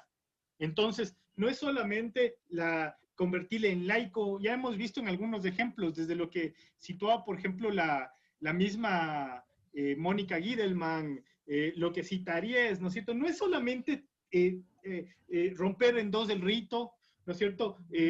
Romper en dos las estructuras y decir, bueno, ahora va a ser laica y punto, sino que esta estructura nueva que se crea es una estructura simbólica, ¿no es cierto?, con la que nosotros convivimos y que es tan potente lo que nos quiere decir, o sea, o los componentes que tiene, que nosotros pensamos que ha existido siempre, a pesar de que realmente bordea apenas 2 siglos, ¿no? En el peor de los casos. En el caso de San Diego, apenas unos 130 años, ¿no?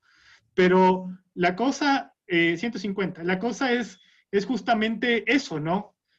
Serrano va a decir, no hay la desacralización de los cementerios santos, sino la generación de una nueva forma de sacralidad. Y es una nueva forma de sacralidad no solamente religiosa, sino que como al estar separados de la ciudad, ¿no es cierto?, al ser equipamientos, si se quiere, higiénicos o lo que fuera, se trata de la generación de una nueva sacralidad religiosa que convive también con una nueva sacralidad civil, ¿no? Que va a estar muy anclada, ¿no es cierto?, a estos espacios como generadores de memoria nacional, de grandes relatos, en fin, ¿no? En la exposición que la semana pasada hizo la Lore, nos descubríamos, ¿no es cierto?, en este pequeño recorrido que nos hizo, ¿cierto?, la tumba de Velasco Ibarra, Flavio Alfaro, y por ahí se pueden integrar un montón de actores, ¿no? Entonces, las naciones están preguntándose, ¿no?, ¿dónde están estos grandes hombres? Ya que al cementerio de Santos había que dejarles, porque de alguna forma el papel lo cumplía el templo, generando esa promesa de salvación. A estos otros muertos va a surgir esta necesidad de visitarlos. Y aquí viene algo que también el Franklin lo acaba de decir hace un momento, ¿no? El traslado. Están lejos y van a surgir elementos novedosos como tener que trasladarlos, ¿no? Se van a integrar nuevas capas, ¿cierto? O nuevos elementos al marco ritual imperante. La Lore también en la clase pasada decía el féretro, el ataúd. Hay por ejemplo, mucha gente piensa que no ha habido ataúd en Quito porque le sigue los pasos al cronista Luciano Andrade Marín, ¿no? Sin embargo, sí existían, pero para ciertas familias, en ciertas condiciones. No era un elemento masivo, no se utilizaba siempre, ¿no? Pero sí, estos espacios van a impactar en estas nuevas necesidades formales, ¿no? Entonces, es un paso importantísimo el que se da. Y como dice Serrano, no es tan simple como que se vuelvan laicos los cementerios, sino que cómo se administran estas nuevas formas de sacralidad, en las que ya no solamente importa la iglesia, sino que este actor importante va a disputar con el Estado.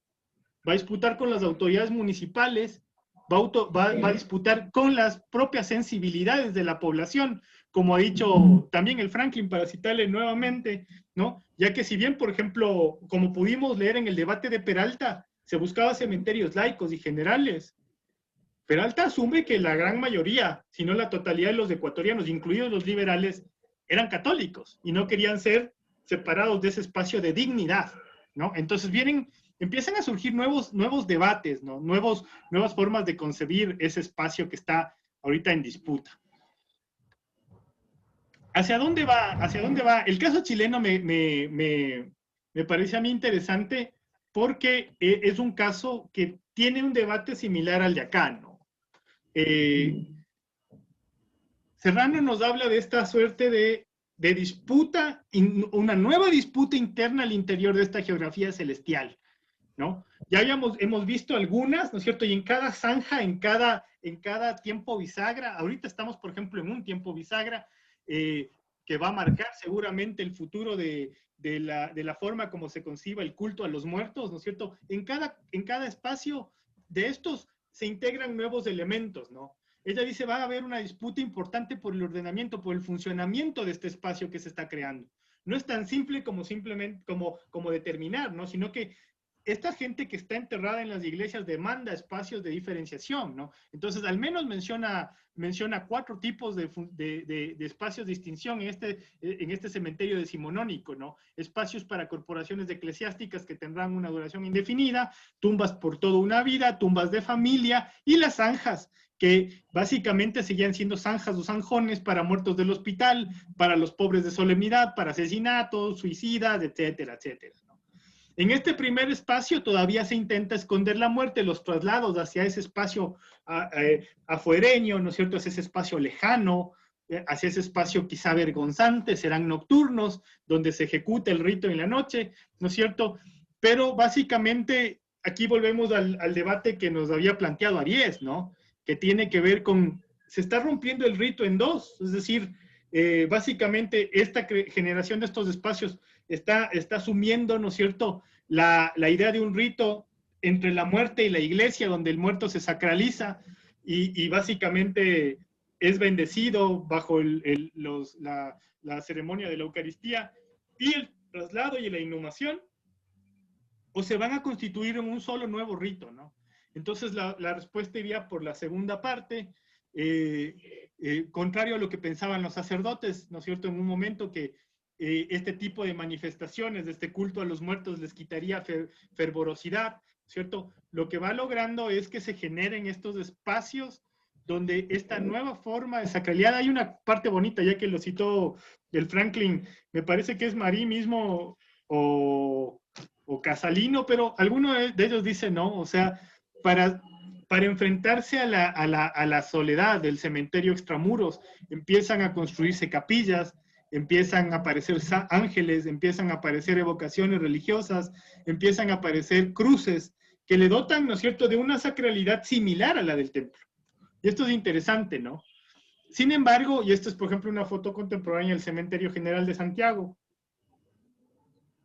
que ya les había además mostrado la clase pasada, y además que esta parte del Cementerio General es lo más, ¿no? O sea, de tantas y tantas hectáreas, esto será el 60% del cementerio, tumbas populares en el suelo, similares, ¿no es cierto?, en las que está básicamente el cuerpo ocupando este espacio que le da la beneficencia pública, ¿no?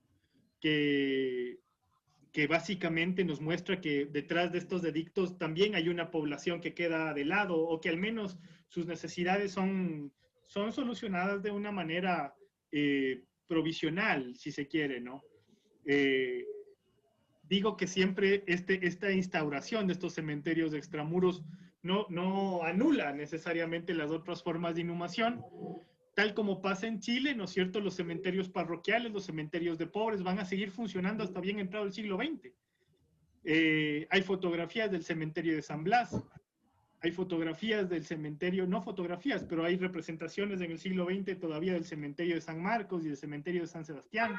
Ya San Roque no, pero estos otros espacios siguen funcionando, y además que estos cementerios generales, ¿no es cierto?, van a estar funcionando mientras la ciudad va creciendo y va comiendo poco a poco, les va conurbando estos pequeños pueblitos que también tenían sus cementerios, ¿no es cierto? En los que ya, además, hay una disputa con los párrocos que están intentando cobrar derechos de propiedad, hay una disputa por entrar, por permanecer en las iglesias, hay otra disputa porque el espacio interior del cementerio general reproduzca la sociedad chilena o la sociedad ecuatoriana, si ustedes lo trasladan acá va a ser muy similar, ¿no es cierto? Pero al mismo tiempo creo que el elemento fundamental, ¿no es cierto?, al estar, a diferencia del cementerio parroquial o del cementerio ad santos, ¿no es cierto?, separado de la iglesia, va a ser el surgimiento, ¿no es cierto?, en este periodo del culto y la devoción a los muertos. Este muerto ya no está bajo la protección del santo. A este muerto hay que visitarle, a este muerto hay que rendirle culto, a este muerto hay que llevarle flores, a este muerto hay que, de alguna forma, ¿no es cierto?, hay que guardarle en los recuerdos. Por eso es lo que yo digo que esta muerte convive, ¿no es cierto?, con estas nuevas formas de sensibilidad que caracterizan a todo el siglo XIX y a buena parte del siglo XX. Muchos de estos elementos ya nos resultan familiares porque se siguen practicando, ¿no? El último adiós en el cementerio, algo que no se hacía, ¿no es cierto?, el traslado, la necesidad de llevarle de la ciudad al espacio del cementerio, poco a poco se va a ir trasladando, se va a ir transformando, ya no va a haber la necesidad de esconder la muerte. Este espacio, otrora un terreno, ¿no?, se va a ir embelleciendo, ¿no? Entonces la muerte misma va a ser considerada como un espacio más bello, más, si se quiere, más elegante, ¿no? Y por ende proclive a la distinción, es un espacio en el que se va configurando la distinción en el traslado.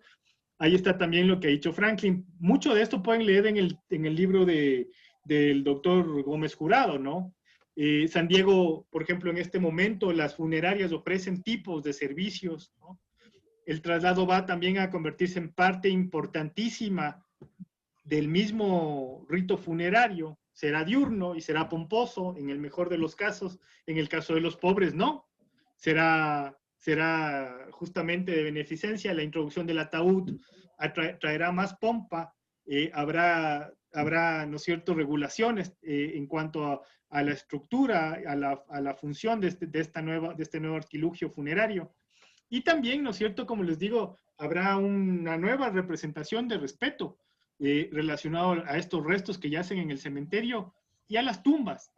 Estos restos que otrora estaban acostumbrados a verse en las iglesias, ¿no es cierto?, a tener esta forma de reliquias y todo, aparecen identificados en los cementerios y por ende producen una nueva sensibilidad también.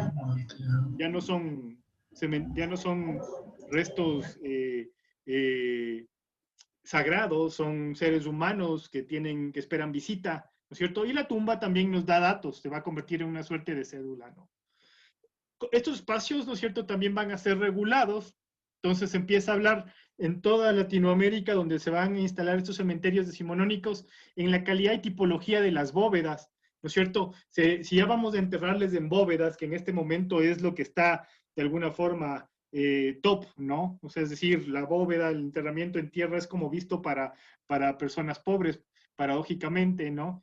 Se habla de los lixiviados, de las filtraciones, ¿cierto? Entonces, se habla mucho del tema de que sean hechas de calidad, al punto que acá en San Diego, creo que una de las cosas primeras que pasa, porque Alejandrino Velasco es uno de los que está diseñando el cementerio, y a él mismo, una década después, se le está siguiendo un proceso desde la Hermandad de Beneficencia, porque las bóvedas que ha construido están ruinosas, ¿no? Entonces, la calidad de las bóvedas, que no las haya construido con materiales porosos, que sea buen ladrillo, eso se va, por ejemplo, a que el cementerio del Batán, durante mucho tiempo, solamente provea de ladrillo y de madera San Diego, y de buen ladrillo, ¿no? Tenían que ser un ladrillo especial para no permitir el flujo de lixiviados. Hay otras reglamentaciones importantes que se empiezan a discutir, ¿no? Las características que tiene que tener un féretro. Se habla ya de la calidad, de la descomposición, ¿no? Si no va a ser una tumba a perpetuidad, pues ya hay que exhumarla. Entonces tienen que haber procedimientos para exhumaciones, cada cuánto tiempo. Aquí en cuanto a esto, yo recuerdo un caso que yo tengo por ahí seguido y del que escribí, pero no lo he publicado, que tiene que ver justamente con el traslado del cementerio de San Blas, ¿no? En 1913, el padre ya siente que ese cementerio, ese espacio, podría tener unos réditos mejores si fuese destinado a vivienda. Entonces, él está pidiendo al municipio constantemente que le deje aplanar el terreno, pues, o sea, avisar a los deudos para que se lleven los muertos y que le deje aplanar el terreno. El debate no va a ser tanto legal, ¿no? Si puede o no puede, si los muertos, sino más bien sanitario. Y al padre se le va a decir que el terreno tendrá una actividad bacteriana nula en 40 años. Hay unos informes médicos muy chéveres, ¿no? Porque básicamente lo que se están preguntando esto, ¿no? Es cómo funciona, en qué momento se va a poder construir nuevamente un espacio, y ustedes se dan cuenta que realmente el padre se salió con las suyas en el 17, me parece, y construyó, y ya la ciudad hizo ahí la plaza, ¿no? Entonces, no hay muchas vueltas que darle a ese respecto, ¿no? Entonces, bueno, esto de la distinción ya un poco les he comentado, ¿no es cierto? El debate, como ustedes pueden dar cuenta, tanto en el caso chileno como en el caso ecuatoriano, como en el caso peruano en su momento, en el caso colombiano, tiene que ver con este espacio novedoso como un espacio redituable, ¿no?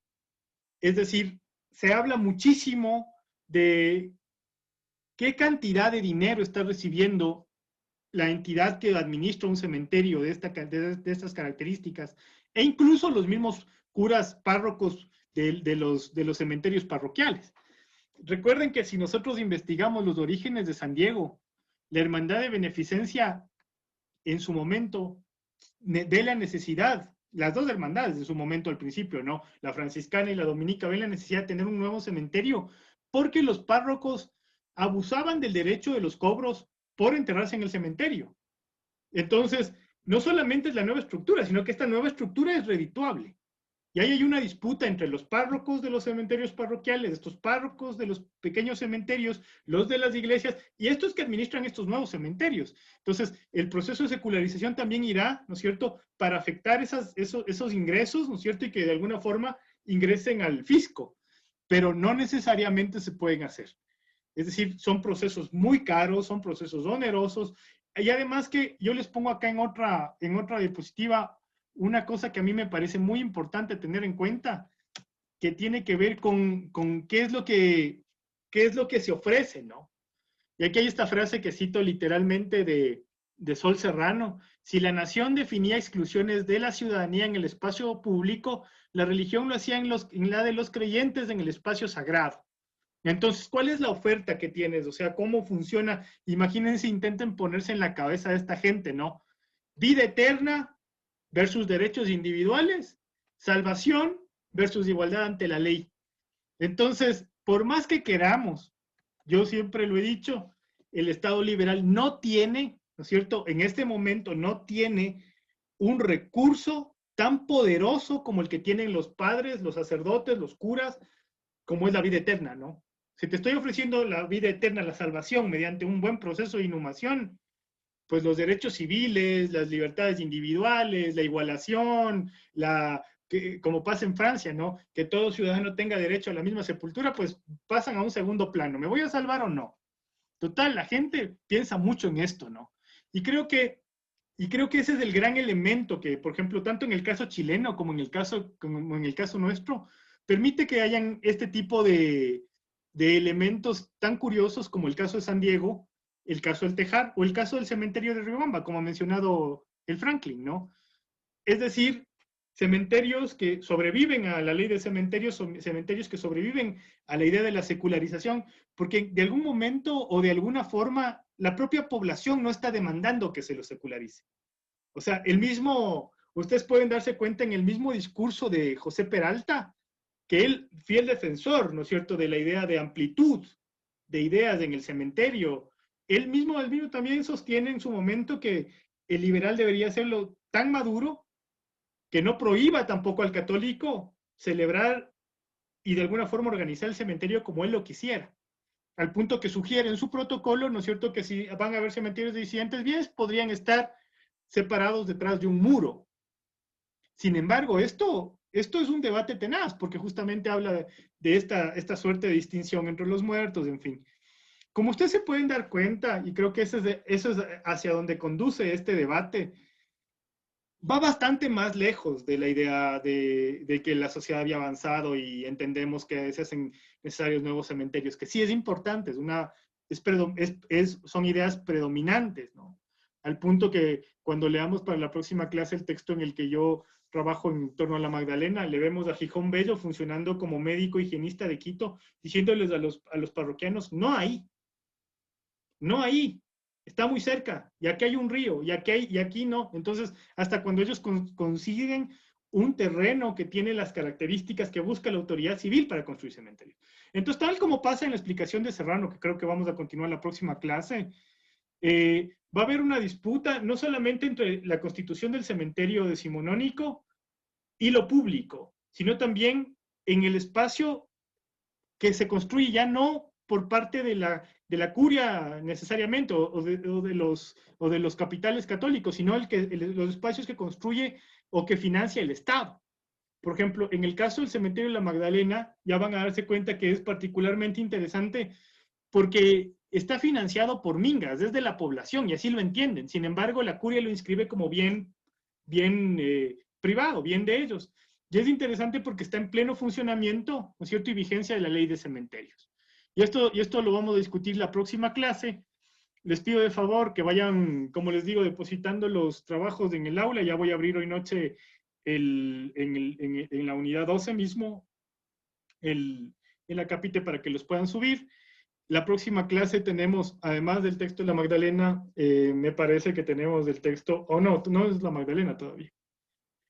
Bueno, el texto que está ahí en la clase, pero trabajaremos el tema justamente de hacia dónde va este debate político, este debate en torno a lo público y la muerte, ¿no es cierto? Este debate en el que la Iglesia también genera formas interesantes de gestión de estos espacios.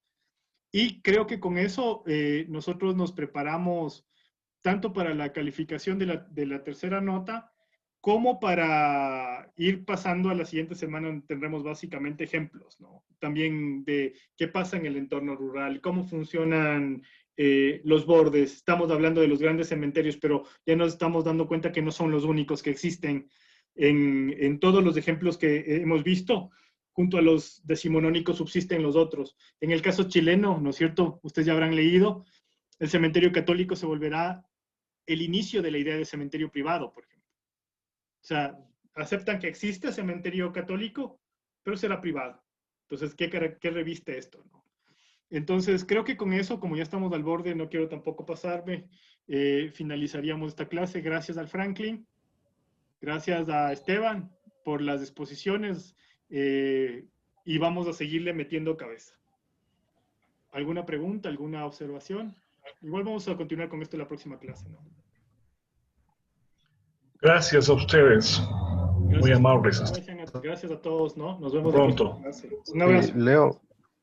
Leo, quería preguntarle ¿cuándo podríamos hacer lo de la entrevista esta semana?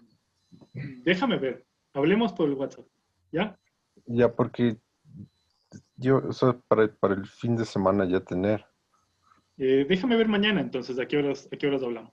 Ya, Leo. Gracias. Un abrazo, ¿no? Chao, ya, chao. Chao. Gracias, chao.